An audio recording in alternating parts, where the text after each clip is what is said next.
tchaka, tchaka, tchaka, tchaka. Mais je dis ceci. Moïse Mbié venait de nous dire il n'y a pas longtemps, le pasteur Moïse Mbié, que non, désormais dans son église, les pareilles animations. Non, pas des pareils. Il a dit juste qu'il n'y a plus d'animation, il y a juste de la louange. Mais c'est ça, où est l'animation? Tombola, qui dit ça? Longola, ni. Ben, peut-être que parce que ça, c'est un clip. Ah. C'est un clip. Ouais. Là, il parlait du culte. Ah, donc ça ne se chantera pas à l'église. Peut-être que ça va se chanter tous dans ces les concerts. Ici, tu penses ça va se chanter que dans Siloé de cette année ici, on ne va pas chanter ça? Ah, en tout cas, moi, je ne sais pas. En tout cas, moi, personnellement, j'avais cherché de toutes les façons à comprendre, au fait, la pensée du pasteur en disant ça, mais moi, je n'avais pas compris. C'est quoi la différence entre louange et animation que nous faisons? Parce qu'il y a aussi le côté culturel qui intervient dans notre façon de louer Dieu. De louer Dieu. Tu vois, ailleurs, je ne sais pas, même les églises d'ici aussi ont imité. Ailleurs, vous voyez un peu les gens qui font de la danse classique. Ailleurs, en Europe, on utilise ça dans les églises. Donc, les personnes qui dansent de manière un peu en faisant des courbatures, on utilise ça pour louer Dieu. Mais tandis qu'ici, chez nous, et d'ailleurs, il y a des églises comme la Cité d'Exaucement qui ont aussi pris cette habitude-là. Donc, moi, je pense que il y a aussi l'aspect culturel qui intervient, comme quoi on doit louer Dieu selon notre culture. D'ailleurs, lui-même, il a dit dans l'un de ses clips, j'ai le droit de louer Dieu selon ma culture. Voilà. Il a dit ça, je suis congolais, j'ai le droit de louer Dieu selon ma culture. Et je pense aussi que la culture du Congolais, c'est Ezaba Kriwana. Voilà. Ezaba Bilo, au moment où depuis Kala, ce n'est pas aujourd'hui que ça a commencé dans l'église. C'est là où je voulais d'ailleurs en venir, parce qu'il a lui-même dit dans une chanson, je suis libre de louer Dieu selon ma culture. Selon que je sois congolais. Je suis congolais, c'est-à-dire congolais, la culture congolaise, la musique culturelle qui identifie la culture congolaise, c'est la rumba, c'est le ndombolo. Et donc, si tu n'es pas dans les deux là, normalement dans les deux là, tu n'es pas dans la culture congolaise. Oui. À part d'abord les folklore. Voilà. À part le folklore, parce que ça intervient d'ailleurs, même ça intervient aussi parce que il y a aussi du folklore dans la rumba congolaise, il y a aussi dans le ndombolo. Donc, à part ça, je pense qu'on fait de la musique étrangère. Donc, maintenant j'ai comme l'impression, si on chante comme les étrangers, c'est là maintenant qu'on on doit avoir le Saint-Esprit, on doit adorer. Moi je me demande, ceux qui chantent, surtout quand vous voyez dans les églises comme La Borne, Philadelphie, et vous voyez, c'est comme si c'est en chantant comme ça maintenant que le Saint-Esprit peut venir. Non, le Saint-Esprit peut venir même si je chante. Mais ce sont des chansons d'ailleurs qui bougent souvent les églises. Moi, je vais te donner un exemple. Nos frères du Grand Katanga, ils ont leur façon d'adorer Dieu. C'est plus un style comme Aguaya, un peu de la Guaya. Je pense que tu connais avec comme les exilés d'ici. Chansons comme Senga, des chansons comme Tuki Chantumbo. Tu vois un peu ces genres de styles-là. En voyant comme ça, tu vas dire, ah, ce sont des chansons trop dansantes, ça ne peut pas attirer le Saint-Esprit. Mais ce sont les chansons qui attirent le Saint-Esprit dans les églises. C'est le genre de chansons, quand elles sont chantées, c'est tout le monde qui est saisi dans l'église par le Saint-Esprit. En tout cas, moi, j'aime. Je pense personnellement que, étant chrétien, il y a combien de pays dans le monde? Plus de 240 pays dans le monde. Et je pense que chaque pays est libre d'adorer Dieu selon sa culture. Voilà, nous sommes libres d'adorer Dieu selon nos cultures. Donc, pasteur Moïse Mbié, vous-même vous l'avez dit, qu'on doit vous laisser adorer Dieu selon votre culture. Donc, surtout la culture congolaise, mais ajouter aussi à cela la culture Luba. Donc, moi, le quête au pays, quand on est en train de louer, on est en train d'adorer. Parce que la danse que David dansait, où il est arrivé jusqu'à se déshabiller, en tout cas, si on refait la vidéo, je pense qu'on va avoir beaucoup. C'est ça qu'on va te belé. La censure, c'est ça qu'on va te belé. Voilà, on va prendre cette rubrique. Écoutons le pasteur avec le pasteur Bienvenu Matenda. Cette fois-ci, nous vient avec un autre conseil. Donc, il faut vraiment écouter ces conseils.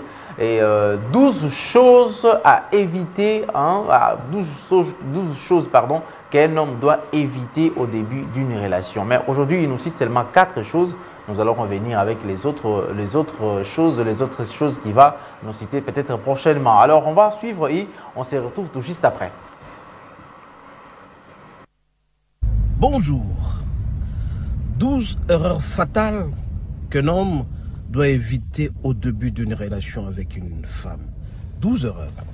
Aujourd'hui, nous allons vous parler de la première partie qui sera composée de 4 erreurs. La première erreur, bien aimée, quand on commence une relation avec une femme, 1. Il faut éviter d'être toujours disponible pour une femme. Quand un homme devient très disponible pour une femme, c'est comme s'il s'est sous-estimé. C'est comme si c'est cette femme qui commence à guider sa vie. Alors à un certain moment, il faut être absent pour te donner de la valeur. Il faut éviter d'être disponible. Voilà la première erreur qu'il faut toujours éviter. Éviter d'être toujours disponible. Deuxième erreur, bien aimée.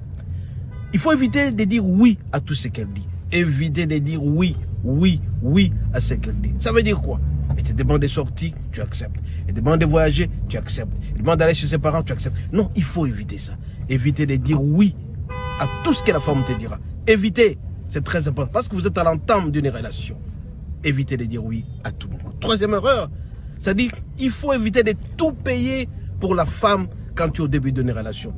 Et si jamais tu le fais, éviter de te considérer comme étant une banque. Tu n'es pas son père, tu n'es pas son sponsor. Alors bien aimé, quand tu commences à payer à tout moment, à un certain moment, tu n'auras plus de la valeur parce qu'elle va te manipuler comme un enfant. Donc évitez de tout payer pour la femme, évitez d'être son sponsor, évitez d'être une banque pour elle. À ce moment-là, ça risque d'être très dangereux pour toi. Et aujourd'hui, nous allons nous arrêter là à la quatrième erreur. C'est que il faut éviter de cautionner tout manque de respect. Quand une femme crie sur toi, quand elle râle, elle manque de respect sur toi, tu dois éviter ça. Il faut la blâmer directement. Beaucoup de gens pensent que tout en restant calme, ça dit montrer l'amour. Non, ça risque de déraper à tout moment parce que ton cœur sera rongé. Éviter d'accepter tout manque de respect. Elle doit t'honorer, te respecter. Alors si jamais, à l'entame d'une relation, tu pratiques ces 4 conditions, mon bien-aimé, tu verras que tu seras aimé et tu seras respecté. Aujourd'hui, c'est la première partie des 12 erreurs fatales. Soyez bénis et à la prochaine. Voilà, 4 choses. D'abord, 4 erreurs qu'il ne faut jamais commettre. Tout d'abord, il ne faut pas jamais être disponible, c'est-à-dire, et parfois, il faut vraiment se rappeler que nous, aux à boulot, aux à quelque part, mais yo, temps déjà 6 heures. Bonjour chérie, à 12 heures, tu vas où? Et tu fais quoi? Tu causes toute la journée, donc tu es trop disponible là, donc et ce n'est pas ça aussi aimer bien. Voilà, c'est ce que le pasteur le dit, pas trop le oui. Je vais aller chez mes parents, oui. Je vais aller dans une fête, oui. Je sors avec les copines, oui. Il faut regretter. Pas tout payer. Ah, ça c'est intéressant. Il ne faut pas tout payer. Bah, donc attends, éviter de tout payer, tout ce qu'il te demande de pas payer. Puis après moi aussi je vais parler des points qui m'ont vraiment touché. D'accord. Éviter de tout payer. C'est-à-dire, chérie, j'ai besoin de chaussures comme ça, on paye. J'ai besoin de ceci, on paye. On n'a pas bien mangé aujourd'hui chez nous à la maison, j'ai besoin d'acheter les Thompson au coin, je paye. Et je dois m'acheter les shawarma, on paye. Donc, il ne faut pas tout payer. Et la quatrième erreur qu'il ne faut jamais commettre, c'est ne pas rester calme face à quelque chose, pas tout accepter. Non, elle est rentrée à 19h, elle devait rentrer à 17h. Bon, tu comprends parce qu'elle dit que non, il y avait les embouteillages. Non, il faut télémer les moments d'âme. En tout cas, que Dieu bénisse vraiment le pasteur Bienvenu Matenda pour ses conseils. J'espère que vous qui nous suivez également, vous avez retenu quelque chose par rapport à ces conseils.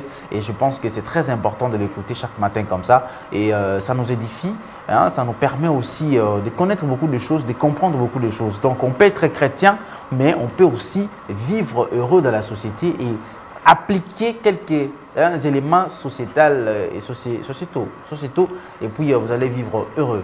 Tu allais parler de quoi? Moi, j'ai été vraiment touché par le premier point, ne pas être toujours disponible. Ouais. Tu sais, il y a les Français qui disent ce qui est rare est cher. Voilà.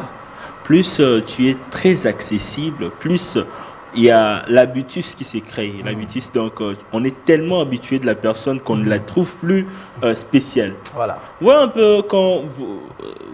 bon, on peut le comprendre même dans le mariage. Ce n'est pas que le mariage c'est une mauvaise chose, mais il y a une façon de vivre hors mariage quand vous étiez fiancés. L'envie qu'on avait toujours de se voir ensemble, de se voir au cours de la semaine. Et cette envie-là diminue quand on est toujours, chaque jour, on se réveille chaque jour avec la même personne. Voilà un peu. Et je pense personnellement, durant le fiançailles, il faut créer aussi cette envie-là. Genre, voilà, ne pas être toujours disponible. Même le téléphone, des fois, tu réponds, tu as tes heures, vous avez vos heures où vous devez causer. Ce n'est pas qu'à chaque moment, à chaque fois que tu entends un message, même si tu étais occupé en train de faire quelque chose, tu es censé prendre le téléphone et répondre. Non, même dans les mariages, il faut sortir. Il ne faut pas rester à la maison. Quand tu n'es pas à la maison toute la journée, et si madame elle aussi travaille, déjà vous n'êtes pas disponible. Et comme vous n'êtes pas disponible, ça donnera aussi envie de vous voir, de vous revoir le soir. Voilà. Et c'est aussi important.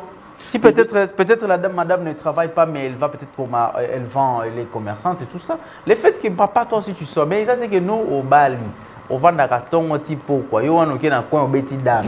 Aussi sur beta dame, ok au beta Paris Foot. Aussi au beta Paris Foot, aux autres nanda ou bani kota la soki déjà déjeuner commis prêt. Et donc lobi nango alo bengi tonton soki oncle en tout cas mikolo nzala nanda. Batindele mbongo yango ndo pesi na wenze. Bon, siko ozaka kawana. Tu sais, l'autre point aussi, toujours dire oui.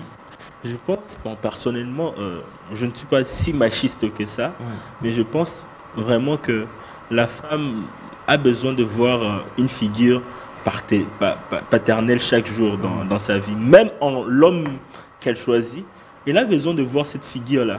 Tu vois un peu quand on est dans une famille, le père a toujours cette façon-là d'agir, comme quoi c'est lui qui met de l'ordre. Ouais. On peut répondre à maman, mais répondre à papa, on réfléchit 3 fois. 3 fois, même 6 fois. Même 6 fois, parce que papa, ce n'est pas maman. Ouais. Un peu. Et donc, je pense bien que la femme a besoin de reconnaître, de voir cette image-là paternelle dans son mari aussi. Genre, je demande quelque chose, bien sûr, oui, c'est mon droit, mais des fois, tu y as, ouais, des fois, oui, mais des fois, non. Voilà, merci beaucoup Richard Vidi. On va aller en transition et nous allons nous revenir pour reprendre la page rose. On y va.